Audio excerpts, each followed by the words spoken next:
Hoy buceamos en la obra de uno de los arquitectos más famosos de principios del siglo XX, Aníbal González, máximo referente del regionalismo andaluz. Tras sus huellas, recorremos su Sevilla natal y el sitio de su recreo, Aracena. Algunas de las mejores señas de identidad de ambas localidades, como son la Gruta de las Maravillas y ejemplos arquitectónicos de la Exposición Iberoamericana de 1929, están relacionadas con su figura. Nos hospedamos en hoteles trazados por él mismo. Descubrimos establecimientos que lo homenajean, platos con su nombre y detalles de su vida, sus diferentes etapas, proyectos más desconocidos y los más universales, diseños que a lo largo de 3 décadas transformaron la fisonomía urbana y con el paso del tiempo mantienen su esplendor.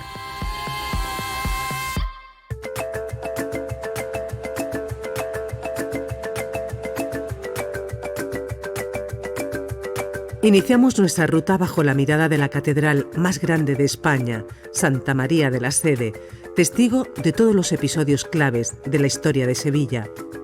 Fue hacia 1914 cuando surgió la Gran Vía que hoy es la Avenida de la Constitución, de unos 600 metros de longitud, y en ella se instalaron las principales familias burguesas de la época que confiaron sus obras al arquitecto de éxito del momento, Aníbal González, el padre del regionalismo andaluz. ¿Pero qué es el regionalismo?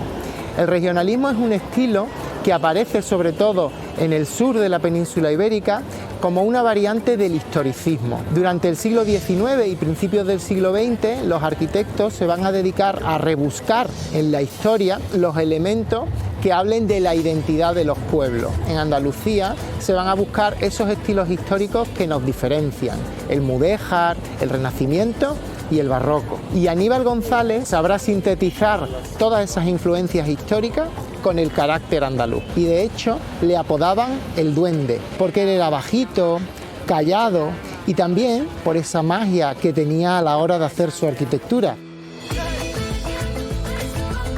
En esta avenida se concentran varias construcciones que llevan su firma, como las encargadas por el Marqués de Villamarta, un edificio de oficinas que resuelve con doble fachada neorrenacentista, y la vivienda particular, donde mezcla neomudéjar plateresco con el toque neobarroco del torreón mirador. Muy presente el sello del autor, la combinación de ladrillo con el azulejo y otras artesanías locales, que es la constante de su estética.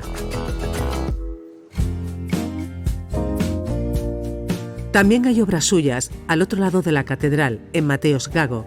En esta calle, ensanchada igualmente a principios del siglo XX, nos detenemos frente a la Casa de las Conchas.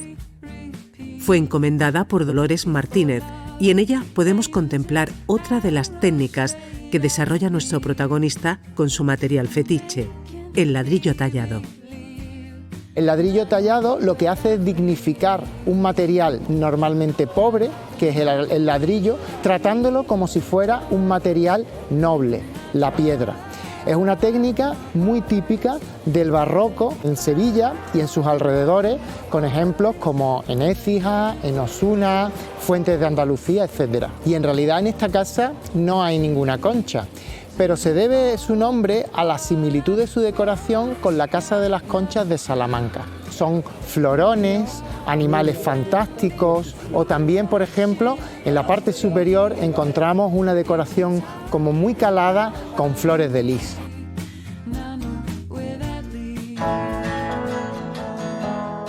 Recorremos el centro, la Plaza Nueva, por cuyos alrededores residió siempre de alquiler, hasta llegar a las calles Alfonso XII y Almirante Ulloa. Aquí se ubican las casas para Laureano Montoto, entonces procurador de los tribunales sevillanos, y ahondamos en su etapa más desconocida, la denominada exótica. Nos retrae hasta un joven Aníbal, inspirado en el modernismo imperante en Europa. Fue de sus primeros trabajos a su vuelta de Madrid, donde se licenció en 1902, primero de su promoción.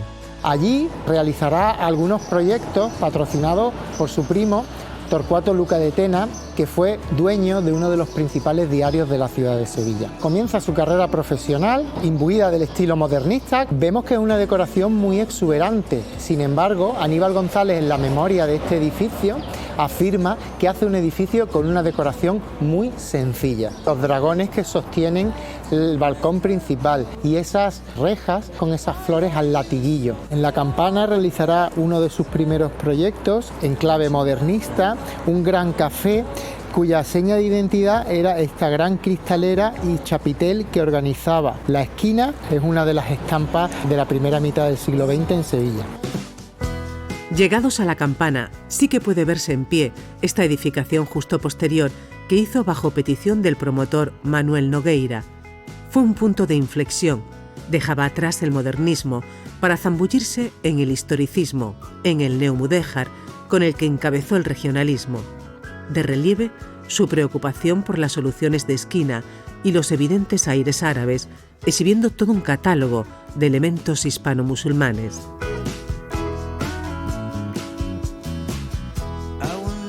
En esta ubicación privilegiada, el corazón comercial de la ciudad, el viajero tiene oportunidad de alojarse en un inmueble regionalista que se inserta en la variada red de hospedaje sevillana. Salió de la mente de un Aníbal González ya con notoriedad entre 1918 y 1920 y permanece intacta su fachada, repleta de balcones con forja. Fue promovido por una de las familias del norte más importantes en negocios de hostelería por aquel entonces, la de Juana Eguren, abuela de los artistas Eduardo y Gonzalo Chillida. Interiormente se ha modificado varias veces, aún así se conserva la ubicación del patio, la escalera.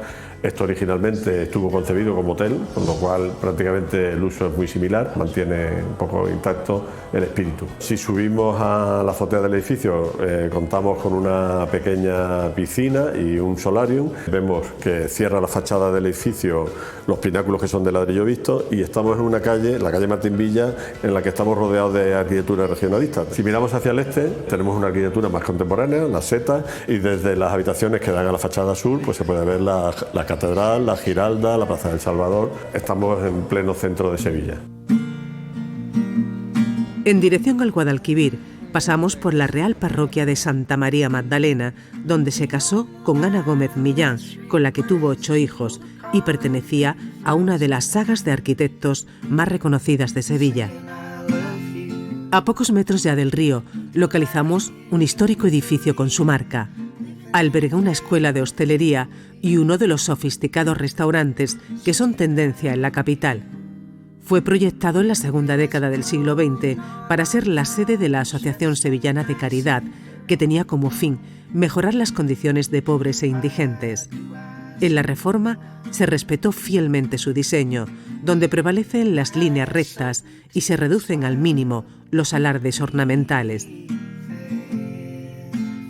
En su interior, la escalera original y los detalles decorativos de carácter industrial, como las estructuras de forja o el ascensor de época, contribuyen a crear una atmósfera que traslada en el tiempo al comensal. La Gran Victoria alada de la planta baja es una réplica exacta de la que en su día diseñó Aníbal González. Está realizada en piedra arenisca y mide unos 2 metros de altura. Cabe resaltar la exposición de fotografías clásicas en torno a esa época tan importante y tan destacada de nuestra ciudad. La gastronomía del restaurante cuenta con una base de cocina tradicional española y mediterránea con pinceladas de vanguardia. Una de las técnicas más destacadas son las brasas. Un ejemplo de ello es la presa ibérica con ahumado de olivo. También hemos incorporado algunos guiños con la idea de homenajear la figura de Aníbal González, como pueden ser uno de nuestros postres estrella, un surtido de chocolates en distintas texturas que denominamos Papa Aníbal porque ese es el apodo que cariñosamente recibía don Aníbal González de su familia y círculo más cercano de amigos.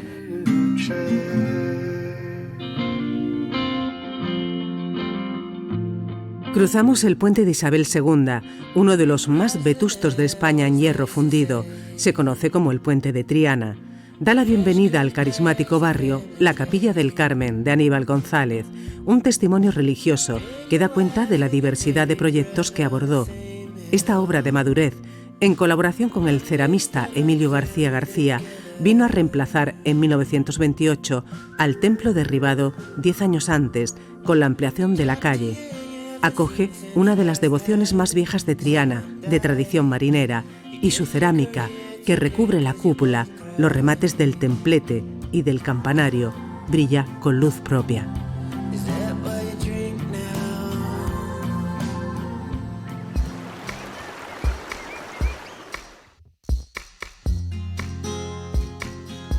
Desde esta orilla ponemos rumbo a la Sierra de Huelva, emulando a las clases más acomodadas que en la primera mitad del siglo XX encontraron en Aracena, uno de sus sitios preferidos de descanso para huir de las altas temperaturas veraniegas. La influyente familia Sánchez-Dal, cliente de Aníbal González en la capital, le pidió distintos encargos en su localidad, creaciones que hoy conforman un valioso patrimonio monumental. En el centro neurálgico, la Plaza Marqués de Aracena, está el Casino de Sociedad, inaugurado en 1910, entre los mejores exponentes modernistas de Andalucía. Resalta su blanco inmaculado, sus formas clásicas y su simetría con el eje en la esquina cilíndrica. Se construyó con el patrocinio de don Francisco Javier Sánchez-Dal, que era consuegro de don Aníbal González, un hijo de este señor.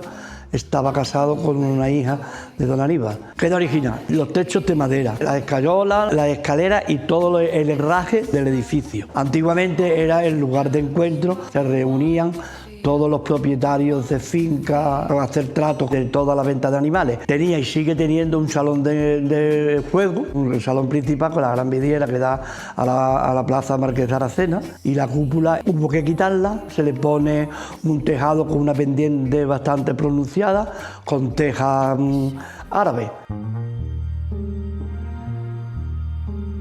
Simultáneamente, Aníbal González levantó otro de sus emblemas aracenenses, el Ayuntamiento. Situado en la encrucijada de 3 calles, impacta con su singular planta triangular y la vistosidad de sus tonos rojizos. Fue concebido como un palacio regionalista neomudéjar para la familia Sánchez-Dal, que nunca lo llegó a usar y lo donó al municipio. Algunas de sus peculiaridades, a diferencia de otros edificios, es sobre todo el empleo de la piedra caliza blanca propia de Aracena, aparte de toda esa decoración de moldura simulando paños de cesca. Fue el primer ayuntamiento de toda Andalucía donde en 1932 se hizo la bandera andaluza. También fue sede de una escuela, de un colegio, y por cierto, cerca de aquí tenemos otro edificio, Aníbal González, que fue también sede de un colegio, un edificio muy singular que fue encargado por una congregación religiosa y fue donado también por la familia Sánchez-Dal. Persiguiendo su impronta, subimos por la pintoresca calle del Viento hasta la Plaza Alta, antaño Plaza Mayor, donde se encuentran la iglesia de Santa María de la Asunción y el viejo Cabildo. Constatamos las múltiples funciones de los diseños del autor, que en esta comarca de fuertes pendientes ejecutó muros de contención de tierras, como vemos aquí. También en los lavaderos de la Fuente del Concejo, donde además de integrar el desnivel del terreno, dio monumentalidad a la arquitectura popular serrana. El itinerario por la Aracena de Aníbal González conduce hasta su mayor tesoro, la Gruta de las Maravillas. El diseño de su entrada, con una sobria bóveda de cañón, es una de las huellas más simbólicas de su obra y una de sus pocas incursiones en el ámbito de la arquitectura medioambiental. Se concibió como una casa en la calle Pozo de la Nieve. El edificio fue construido en 1923 con esa intención de servir de antesala a la visita a la cavidad. Primera cavidad que se abrió al turismo en toda España en 1914. La apertura de la Gruta de las Maravillas al turismo, con todo lo que supuso ello, pues fue un revulsivo, supone un antes y un después en la historia de Aracena, porque a partir de ahí se convirtió en un municipio eminentemente turístico. Y dentro pues podemos ver una joya de la naturaleza donde el agua, el tiempo y la piedra pues ha labrado una maravilla geológica. Lindando con la gruta y evocándola, el viajero puede sentarse a la mesa de uno de los establecimientos locales donde degustar las excelentes viandas de la tierra. El producto autóctono estrella es la carne de cerdo ibérico, que se alimenta de bellota y se cría en libertad en las dehesas del entorno. Hemos querido recrear algunas salas de las cuevas. La idea principal era conseguir que las personas que visitan la gruta se siguieran sintiendo un poco dentro de ella, ¿no? Dentro del establecimiento se conserva un antiguo mural que representa la alfarería, ya que aquí en la zona había antiguamente varios talleres. Una de las elaboraciones más típicas es la carrillera ibérica, con la cual nosotros pues hemos ideado un plato un poco diferente, que es la lasaña de carrillera ibérica con bechamel de boletú, que es también uno de los ingredientes claves de la comarca. Se van formando capas con la pasta, se gratina con queso y ya por último le damos el toque aromático del orégano.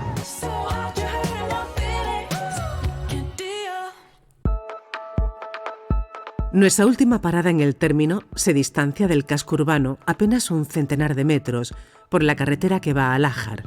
Se trata de una urbanización a los pies del Monte San Ginés, ejemplo de ciudad jardín. Nos encontramos en Aracenilla. Es una de las construcciones que realizó Aníbal González para servir como lugar de residencia para el veraneo de la burguesía, fundamentalmente sevillana, siguiendo la moda inglesa de finales del XIX y principios del XX. Unos están construidos en piedra, otros siguen tendencia tanto austríaca como inglesa de esa época, del estilo modernista. Hay que reseñar como curiosidad que en esta zona residencial pues se quedaba Aníbal González durante la época del verano porque era un sitio de descanso para él. Este ambicioso proyecto pretendía llevar a cabo una veintena de pequeños hoteles rodeados de espacios verdes. Finalmente solo se construyeron 8 chalets y la casa del guarda. En la actualidad, uno de ellos permite al visitante hospedarse y saborear su esencia. Todos son distintos, pero todos llevan los mismos elementos. Los tiros de las chimeneas terminados en cerámica, mezclado con la teja árabe o con la teja de azulejos de colores. El humo de las chimeneas saliendo, el silencio del campo, la encina por un lado, los pájaros por el otro, al final crea todo un ambiente totalmente idílico que entiendo que era lo que Aníbal González quería para los burgueses de la época. Cada vivienda tiene la casa en sí y luego la otra parte destinada al servicio. Luego dentro de la casa le da mucha importancia a los azulejos hidráulicos, en los azulejos que hay tanto en la chimenea como en la decoración de las ventanas para hacer la estancia bonita, agradable y acogedora. En Aracena, en contacto con la naturaleza, Aníbal González halló refugio para relajarse de las presiones que le acarreó el que fue el proyecto más complejo y trascendental de su vida, el que había ido cursando en paralelo a todo lo demás y que nos devuelve a Sevilla. La dirección de las obras de la Gran Exposición Iberoamericana, el acontecimiento que marcó el devenir de la capital andaluza. Además de revolucionar la ciudad, la exposición dejó para siempre un buen puñado de magníficos edificios cercanos al río. Algunos pabellones internacionales siguen representando a su patria porque son la sede de su consulado. Otros, como el de Argentina y Guatemala, son empleados por entidades como el Conservatorio de Danza. Esa Sevilla del 29 se puede descubrir libremente o a través de una visita guiada que nos sumerge de lleno en el relato. Aníbal González ganó el concurso para ser arquitecto jefe del certamen cuando tenía apenas 35 años. Fue su alma mater y se entregó a él hasta casi el final de sus días. Su papel fue esencial en el dibujo de nuevos espacios urbanísticos y de pabellones que encumbraron la arquitectura regionalista. Desde 1911, Aníbal González crea ya el plan del urbanismo de la exposición. Una exposición iberoamericana, España, Portugal y todos los países de habla hispana o portuguesa. La Plaza de América va a ser la primera que se va a construir en 1919. Estas lámparas de hierro fueron muy llamativas en la época y se consideraron un gran diseño. Hacia allá Aníbal González construye el pabellón renacentista dedicado a las bellas artes. Actualmente es el Museo Arqueológico Provincial de Sevilla. ¿Y qué particularidad tiene el edificio? Que la iluminación era cenital. Y hacia allá contemplamos el pabellón real, dedicado a exponer tapices, armerías y tesoros de la Casa Real. Los escudos, los maceros, las galerías, las balaustradas están hechas de cerámica de color blanco y azul.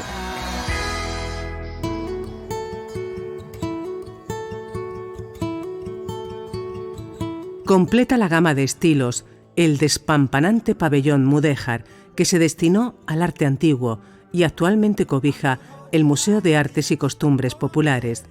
Dentro hay un expositor original restaurado, una vitrina de cristal y bronce sobre arcón de madera tallada y tapizada. Se planteó como el colofón a un paseo por el flamante nuevo pulmón verde de la urbe, el Parque de María Luisa. El Parque de María Luisa fue creado por Forestier, un diseñador de jardines francés. Él inaugura todo el parque en 1914.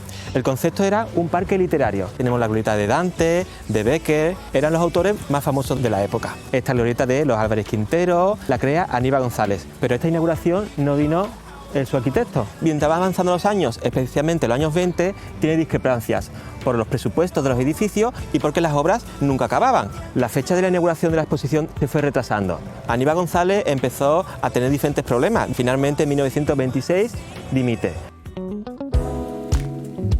Para alojar a los participantes de la exposición, abrieron sus puertas una serie de hoteles como este majestuoso establecimiento, casi centenario, erigido en un inmueble catalogado como monumento.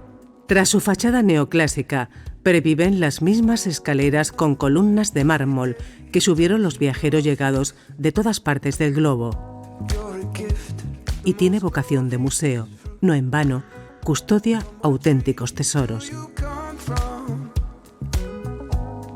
Tras la reforma lo que hemos querido es darle especial protagonismo a esa exposición con elementos originales de la época, como el libro de oro que se entregaba a los participantes, el cartel de seda que era el anunciador. Si hay un protagonista en esta exposición es Aníbal González. Podemos disfrutar de sus dibujos durante su carrera, su estuche con sus pinceles, con sus difuminadores, con sus plumillas, justo debajo de la cúpula de 1929, de esa maravillosa lámpara. Podemos disfrutar de un aperitivo rodeado de esa cerámica de Isabel Parente, muy vinculada con Aníbal González también. Acercarse al taller de esta ceramista, ligada a la conservación de la obra de Aníbal González, es una visita ineludible para los amantes de la azulejería, la artesanía que tanto peso tuvo en su trayectoria.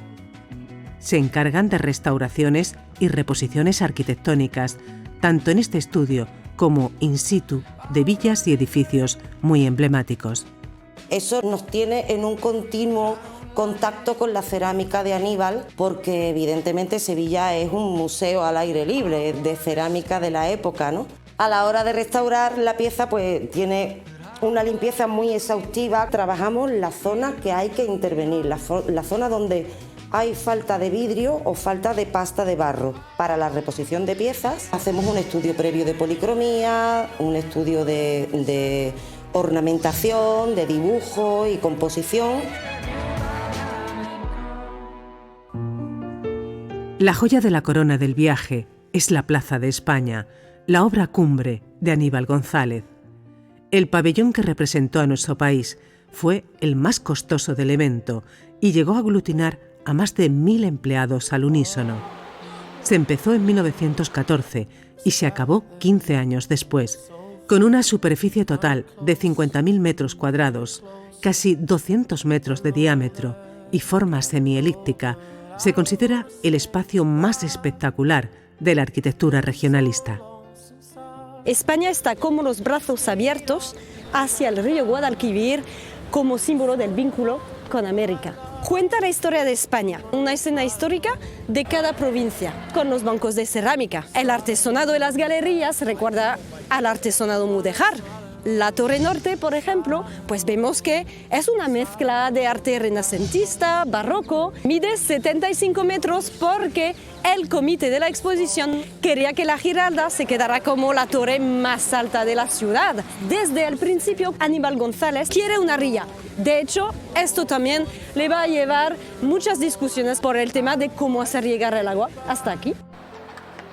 Y en cuanto a la famosa fuente de la Plaza de España, es Vicente Traver que terminó las obras y se decidió instalar aquí una fuente.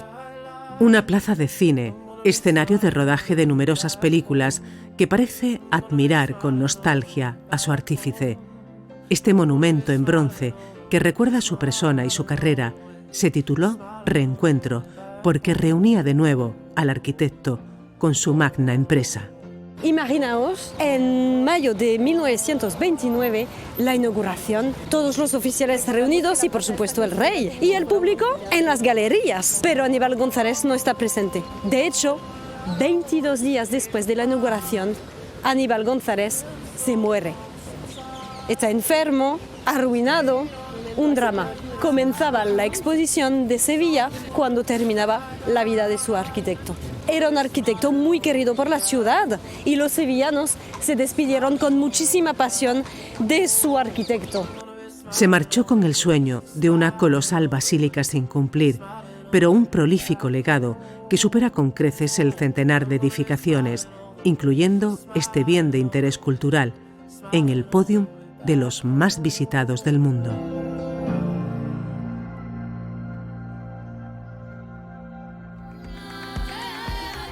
Repasar la herencia artística de Aníbal González nos revela que mucha de la belleza y personalidad que derrochan Sevilla y Aracena se deben al principal referente del regionalismo andaluz.